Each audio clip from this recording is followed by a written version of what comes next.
Welcome to You've Got This with Sarah Hamaker, a podcast to encourage and equip moms along their parenting journey. Join Sarah each week as she interviews dads and moms like you and discusses the joys, challenges, and rewards of raising kids.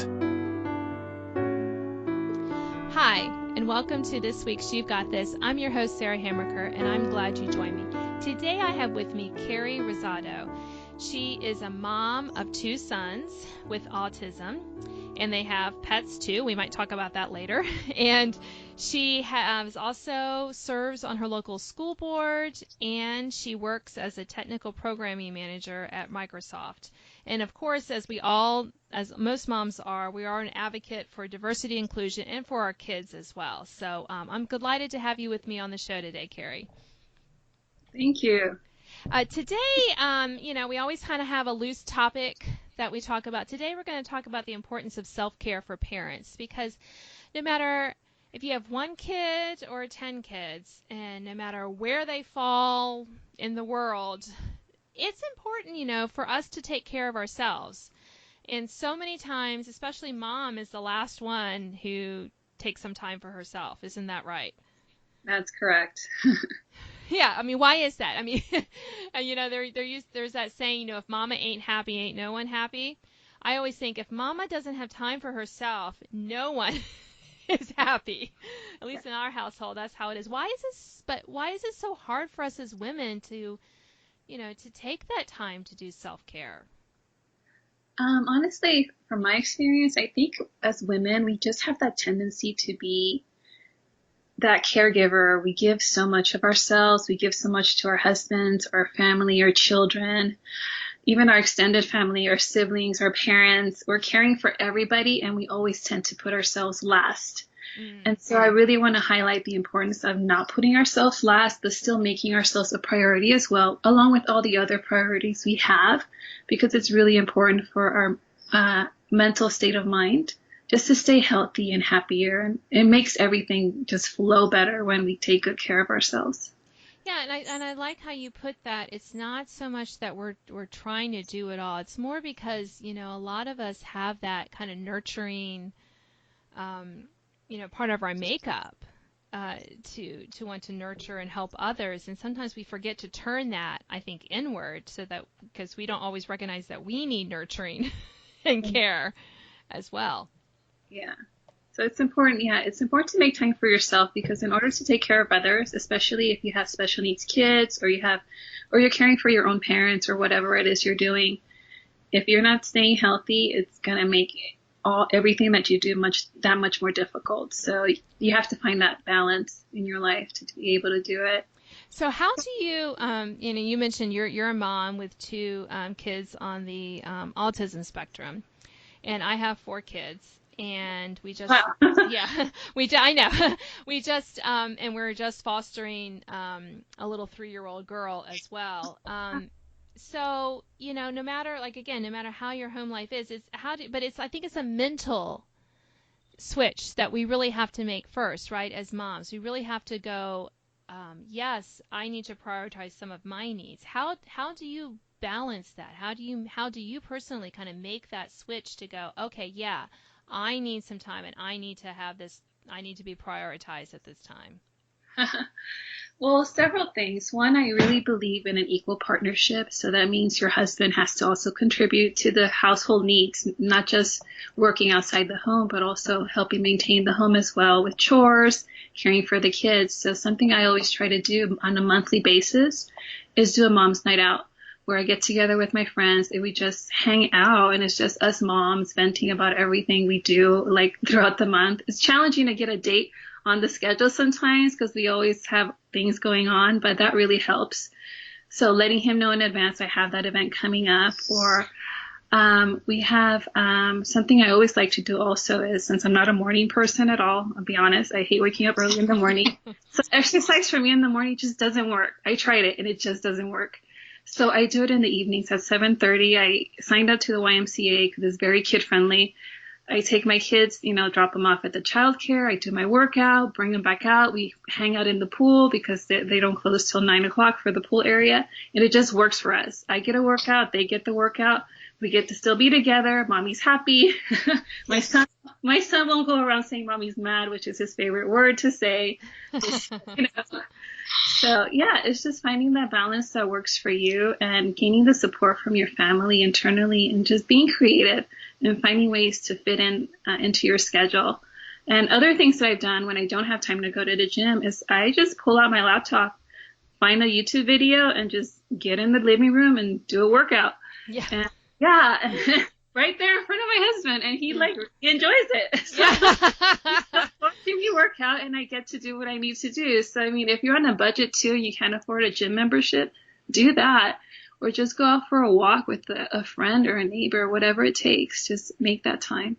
Yeah, and I loved what you said about our husbands or our spouses, being they're not just like somebody who is like the live-in nanny or something. I mean, they had a hand in creating these kids or bringing them into your home. So they are as much of a parent as the moms are. So you're right in that they need to, and most of them want to. I'm not saying that as if the husbands are not or the spouses are not stepping up to the plate. I think that sometimes they want to do more than sometimes we moms want to let them. So I think that is part of that mindset to go, hey, I do have a co-parent here. I am not in this alone. Let's work together. In fact, while I'm recording this podcast, my husband's putting our foster child to bed. So, so we're working on this. And if you're, I know I have some single moms who are probably, or single dads listening. And like Kerry said, there are ways to kind of get that, self-care time by, hooking up with another single mom or single dad to switch childcare. Or, finding those memberships that offer childcare as well. So there are creative ways in neighborhoods, I used to do a neighborhood kind of exercise co-op when our kids were little, and it was just too crazy to try to get to the gym because by the time we got there, somebody needed something. So we would have, one time we had a friend where she would drop her kids off at my house and go for a run, and then I would drop them at her house when I wanted to do a walk and stuff. And that worked really well one summer when we both just needed that little extra time. So I think you can kind of, like I said, be creative, think outside the box to do some of that self-care. Yeah, something that's really helped me just stay more social is to join various meetup groups. When my kids were not in school yet, with my older son, I went from working full time to staying at home as a mom. So that was a big transition for me. So I fell into the postpartum depression with my first son. And so something my doctor recommended me was to just socialize and join mommy groups. So I did. And that really helped tremendously. It helped socialize my son and myself. So that's something I really recommend. And there's a ton you can find on Meetup, and it's free. You could download the app to your phone or do it on the computer and find something local in your area and just hang out with other moms that have kids in your age group. Yeah. And it's one of the nice things about it is that even if your kids are older and in school, you can still find, groups, like you said, for different ages. It's not just for like the mommy and me, the real little ones. You can find, groups of moms with similar age kids or similar interests, fairly easily. Isn't technology great?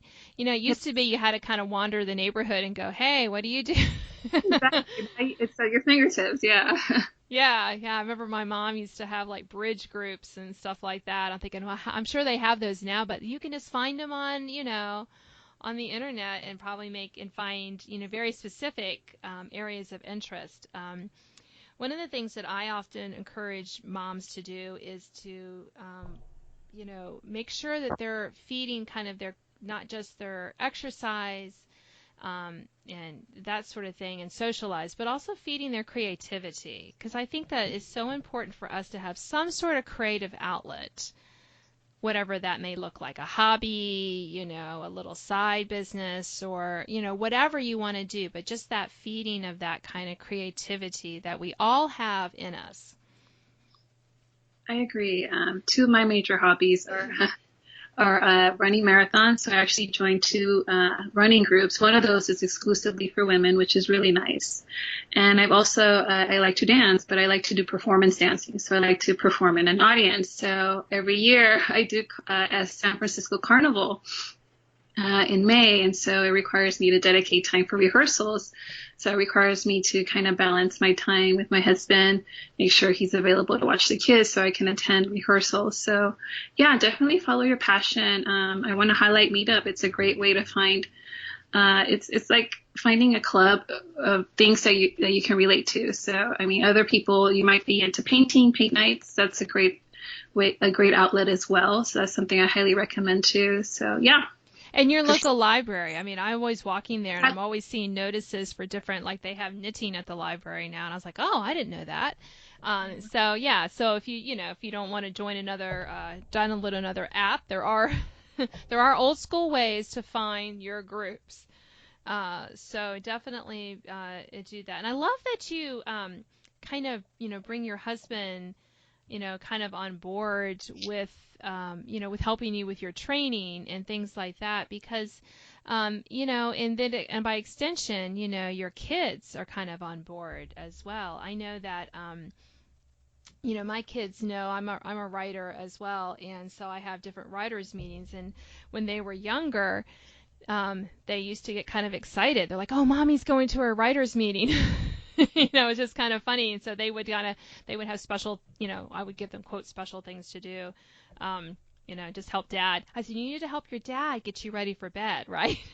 And stuff like that, just to kind of bring them into my self-care a little bit, which I think they found that to be kind of fun as well. So how do you kind of, get your kids kind of on board with some of this self-care that you do? Well, as far as exercise, especially if I exercise at home, I bring them into it. Like if I'm doing a yoga video, I invite them to join me. And they do it. I mean, they think it's fun and they get to be silly and do the weird poses and stuff. And they get to join in. They feel all grown up. So yeah, I mean, things like that. I always invite them to my marathon runs. I invite them to my dance performances. And I try to include them in everything that I can that's kid-friendly. So that's the other balance. So finding something that I enjoy, but that's still kid-friendly. So yeah, I try to do that as much as possible. And I find that when we can kind of encourage our kids to join, yes, sometimes my boys have done yoga with me as well. Sometimes my cats try to do it when I'm doing it, but I get more scratches than actual yoga with them. But I'd rather have my kids. Let me tell you, don't try yoga with cats. It's not as fun as yoga with goats. But when we kind of can get our kids kind of excited about our hobbies, I think it also helps them to think about developing their own hobbies, right? If they never always saw us being moms, I think that they kind of miss out on the fact that, hey, grown-ups do have interesting things to do, interesting things to talk about, interesting interests outside of the home. And I think especially for us as women, they may see us go off to work, but that's kind of nebulous. What do you do there? They see more of what we do, the hobbies and stuff, when we do them at home. That's true. I agree. So do you have any, so for the parents, and we talked a little bit about, your kids have special needs. For the parents with special needs, I think there's an extra layer of concern and pressure to kind of, they may need a lot more physical care than other kids. So how do you kind of find that balance in your own life with your own self-care? Well, in my case, my kids have autism, so they don't have any physical impediments that prevent them from doing what typical kids can do. For them, it's more the social aspect. So sometimes keeping in mind if this place that I'm going to is going to be very crowded and loud, the impact it's going to have on them. So I usually bring noise canceling headphones and different activities they can engage in. And I try to do like a social story in advance to kind of mentally prepare them for wherever it is we're going. So that helps. So just taking that extra step. But I also took it upon myself to actually start an autism play group for kids their ages. It just made it easier for me, just because that way they're surrounded by other kids who are like them. They won't be judged. I won't be judged. And it just makes it a lot easier. But you're right. Definitely finding it can be challenging. And I recommend Meetup. Sometimes you can find something there. Facebook has a lot of online groups that are great for providing support to parents and answering questions they may have. And there's other community groups that they can tap into. I'm located in San Jose, California, so there's Parents Helping Parents, and I know that they do a play group on the weekends. So that's an option too. So definitely staying connected to community services in your area would help a lot.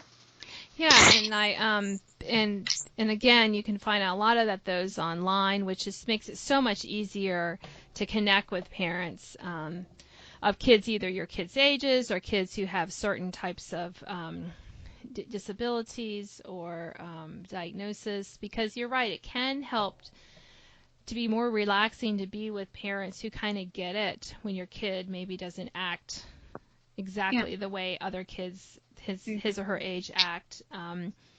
And I wish we could all just be more open and accepting and more relaxed, no matter what our kids do, because even kids without any diagnosis can still do pretty weird things. I agree with that. Yes. Yeah, I mean, they can. Believe me, I have 4, and they can do. They've all done like weird things. You're like, really? That's what you're gonna do? So, just and the more that we can kind of get together with other moms, and the more we can just, have that openness and that love for one another, and the grace to have the kid doing the weird thing, the better for all of us, I think. So, but I am glad that they have groups that allow us to kind of be in our comfort zone, because I think we talk so much about getting out of our comfort zone, but we forget sometimes. I think that self-care for moms is, it's okay to be in your comfort zone, with other like-minded moms, or, in certain types of groups. Those are great for when we need that comfort and that connection. And you bring out a good point. Sometimes as moms, especially as women, we tend to put a lot of guilt on ourselves for wanting to give ourselves that personal time. And I think we need to let go of that and not feel guilty, because we are human and we need that personal time for our mental state of mind. We need that balance. And so whatever it is you need to do to stay balanced, even if it's just reading a book or drinking a cup of tea, just to yourself, whatever it is you need to do it. Don't feel guilty for it. You deserve it. You've earned it. Yeah. And some days we've earned it more than others.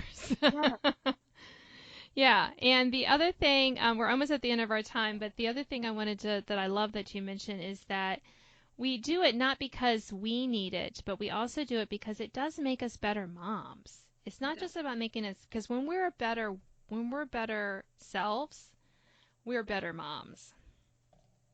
That's very true. Yeah. I know when I'm in a better mood because I've got my workout, I slept well. My son won't go around saying, "Mommy's mad, Mommy's mad." When he goes around saying that, I know that either I'm really stressed and I haven't given myself the time I need. So yeah. So everybody around you feels it. Right. So it's to stay balanced, yes. Yeah. So, we are at the end of our time, Kerry. So thank you so much for joining me. And we are talking about this important topic of self-care for parents, and especially us moms who I think have a harder time kind of carving out that self-care time. Yes. Well, you've been listening to You've Got This. I'm your host, Sarah Hammerker, and today I've been talking with Kerry Rosado. She lives in California with her husband and 2 sons, and she is a school board member at her local school district, and she also works for Microsoft, and she's an advocate for diversity and inclusion. You can read more about her and find out ways to connect with her along with this podcast. And we've been talking about the importance of self-care for parents. So I think I'm going to close this program and go make myself a cup of tea. I hope you all have a great day, and I'll talk to you next week. Thanks for listening to this week's podcast of You've Got This with Sarah Hammerker. Sign up to receive notification of new podcasts and listen to previous editions at sarahhammerker.com. Until next time, remember, parenting might be hard sometimes, But don't worry, you've got this.